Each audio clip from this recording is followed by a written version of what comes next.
What, does everyone have to have a Zeta now?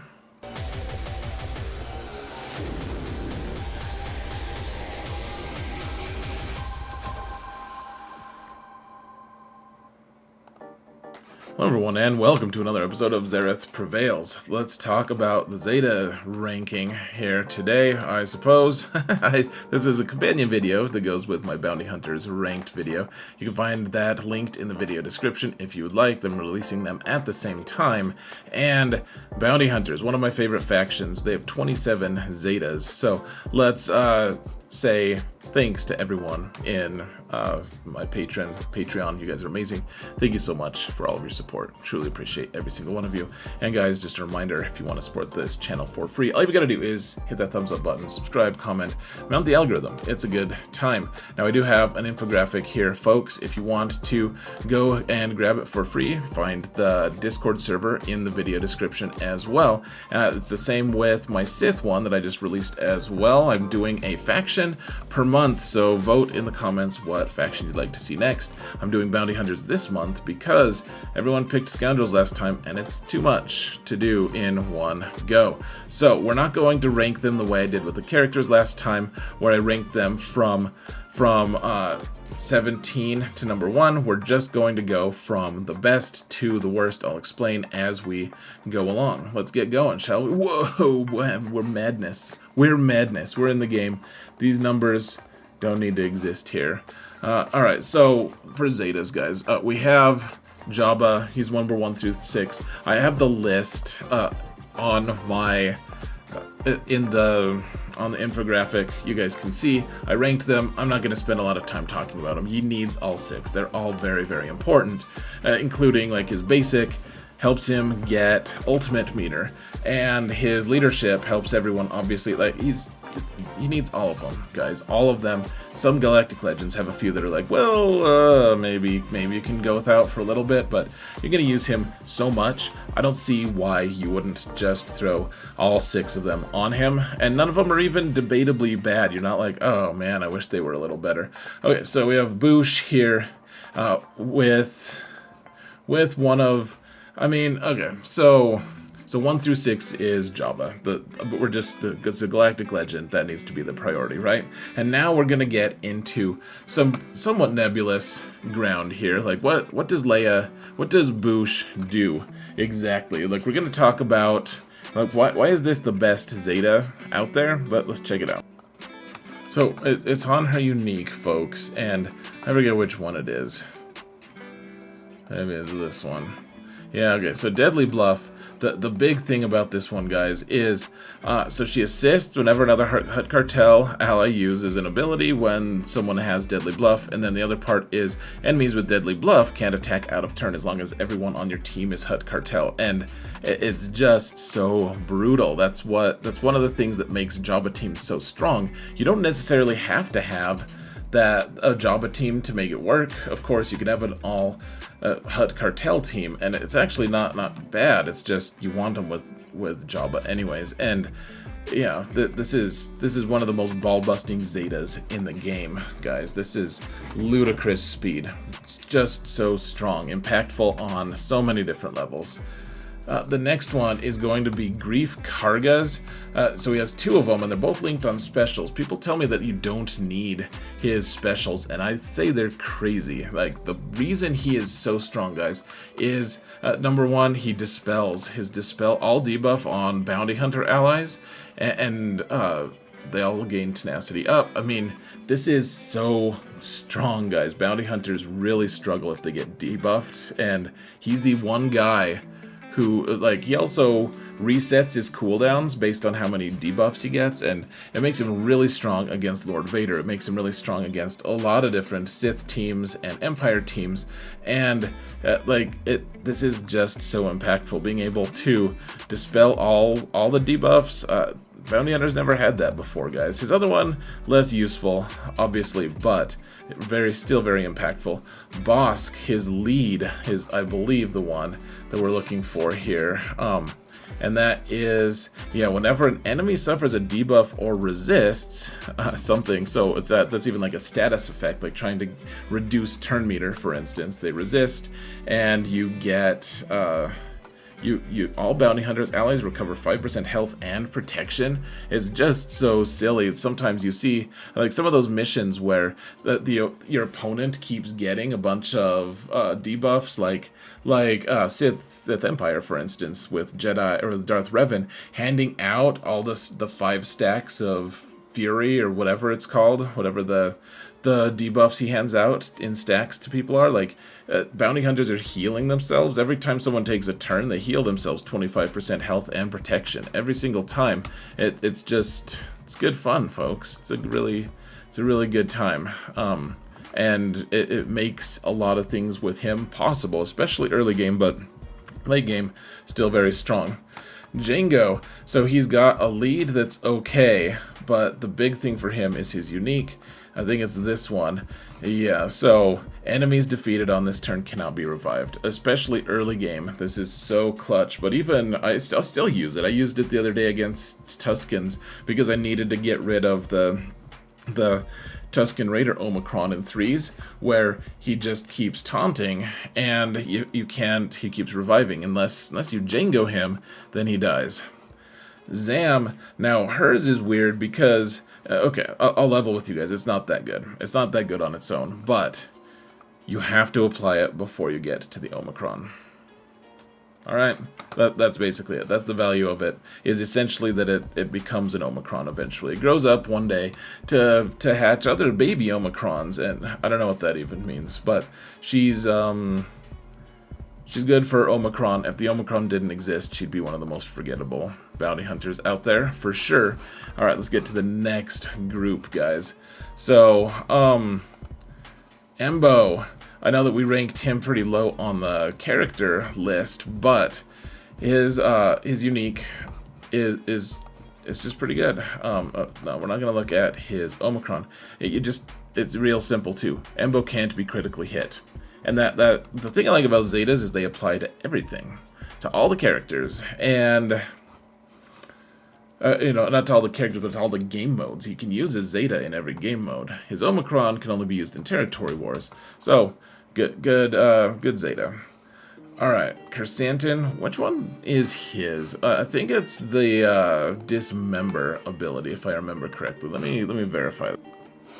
Okay, I was totally wrong, guys. Not dismember.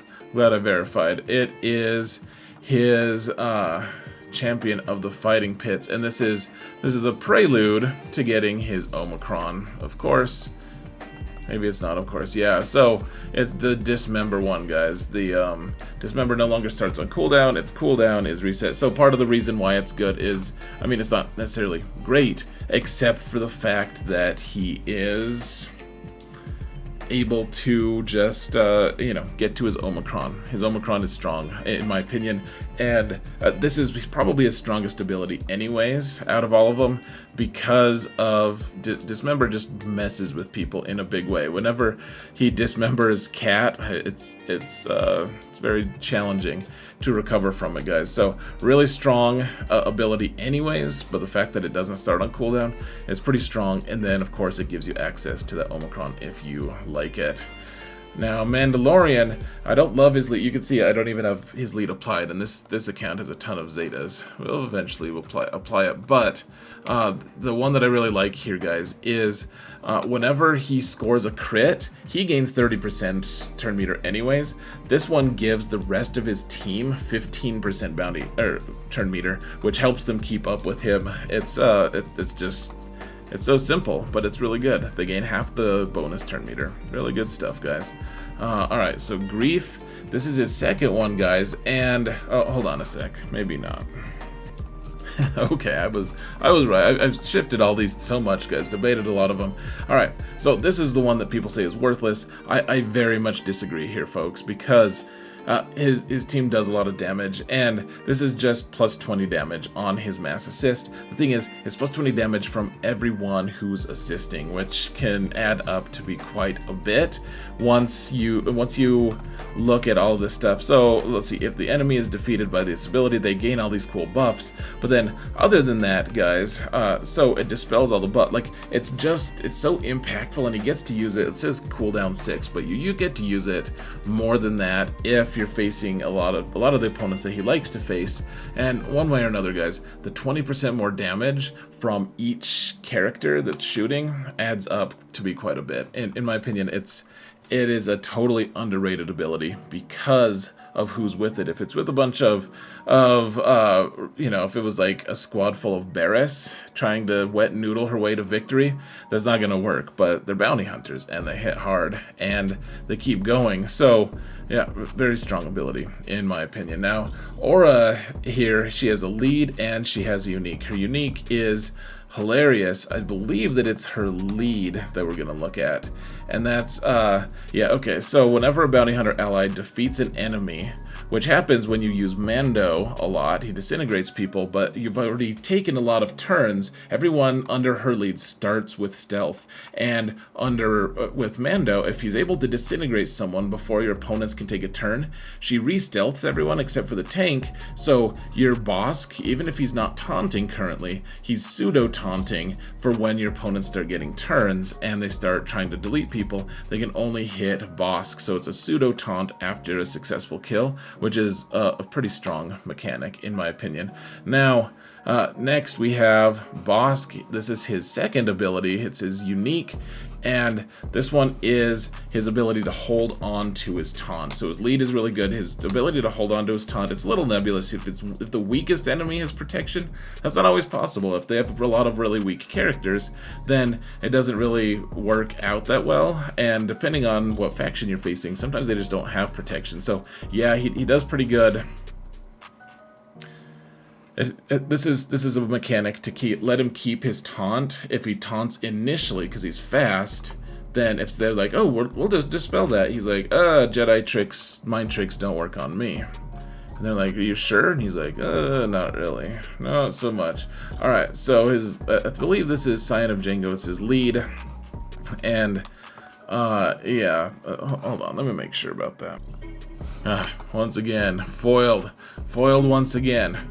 It's his unique, folks, and this is the one right before you get his Omicron. Obviously, I don't have his Omicron here, but whenever he scores a crit, he gains momentum, which is a really key thing for his kit. It is pretty impactful. I mean, at this point, we're in the middle of the Zeta pack. Like we're in a bunch of like, yeah, they're fine. But totally not totally mandatory, but I mean, getting stacks of momentum, it is pretty clutch for his kit. So if you're going to use him a lot, probably pretty good, especially if you're going to use him with Tuskens in 3v3. Fennec is kind of weird. Fennec is one where let's see, when an ally loses Overconfident, which is a buff that she hands out to people, depending on if you meet certain conditions, then she gains 20% turn meter.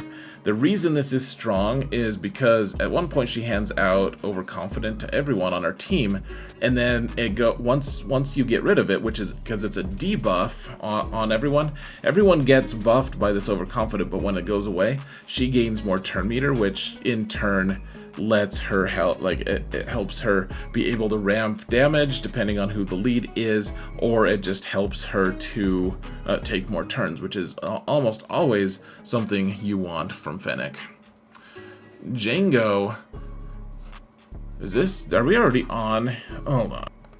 Right, okay, so it is, I'm sorry guys, this is, it's hard to keep track of all the different Zetas. So his lead, it's fine, it's not gonna just destroy people. Gives his whole team bounty hunters resolve if you can actually meet the criteria, which is a little tough. Damage debuffed enemies 20 times, so you have to debuff everyone and then you have to damage it. Like it's not impossible to meet, of course. And then the bounty hunters resolve is pretty nice because then they can ignore taunt, and they have They have a second life. It's kind of cool. It also, I think the biggest thing about it is it gives Scoundrel allies plus 30 speed, so you can give kind of weird teams a lot of extra speed. And it's like Quill is already really fast. He could be like 360 speed. If he's under Django lead, he could be like 390 speed. It's tough if you're facing a team with Quill lead, and he gives everyone else on his team turn meter, and so Django can be a pretty strong lead, actually, guys. In fact, it's not mandatory, but it's a decent lead. It's fine. IG-88. Let's see, I think it's his unique. While he's active, target locked enemies can't recover health or protection. So you kind of want him to go alongside. What's the character that doesn't let them give up target locked? Is it like IPD, Imperial Probe Droid, someone like that? So that's fine, I guess. Like forcing people to not be able to recover health and protection, that can be good, especially on a team like Grievous. But then you have a Grievous team with IG and Probe Droid. It starts getting ridiculous. But yeah, it's okay. I mean, we're to the point of luxury Zetas, right, folks? So the last little batch here, we have Mando's leadership. It gives all Scoundrel allies plus 20 speed. So if you want to give extra speed, probably use Django.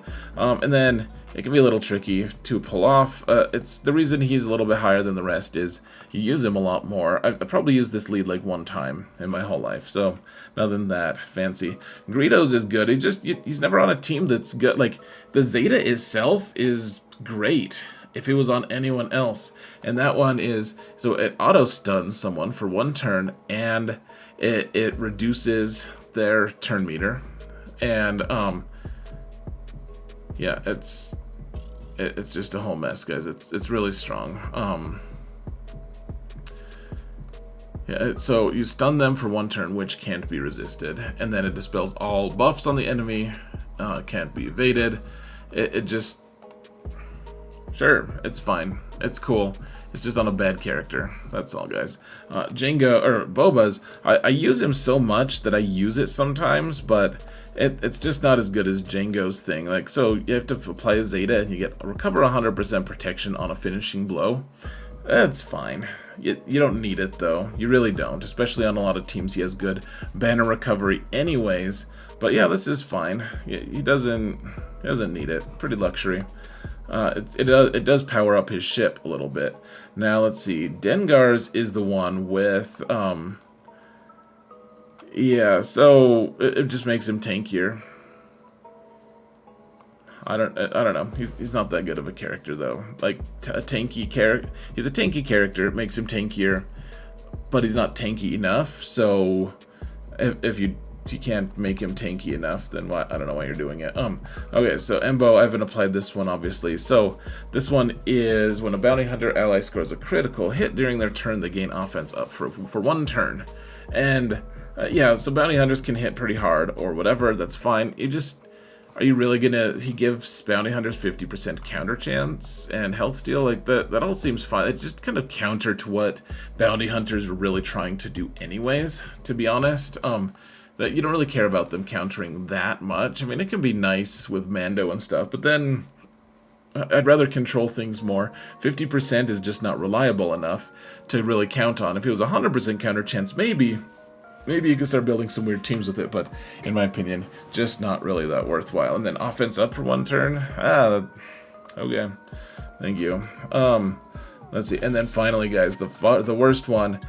One of the worst Zetas in the whole game, I would say, is this one. It didn't used to be horrible. For people who have it applied, it was probably because you really wanted more damage on the Sith Triumvirate raid, and that's when the toppling thing was good. I mean, it worked against the tank raid too, but if you're doing the STR, you probably didn't need it against the tank raid. You were probably simming it anyways, but it does extra damage on top. Like you could do some seriously crazy damage against toppled, but you're also this is also does extra damage to toppled even without the Zeta applied. It's just if they're toppled, she can just spam this ability. So she does crazy damage and then she keeps doing crazy damage. It used to be okay. Now there's not a raid where it can be used, and there's not a raid in sight where it's going to be used anytime soon. So that's my ranking, guys. Let me know if you would agree or disagree. Thank you all so much for watching, and remember that in all things, Zereth prevails.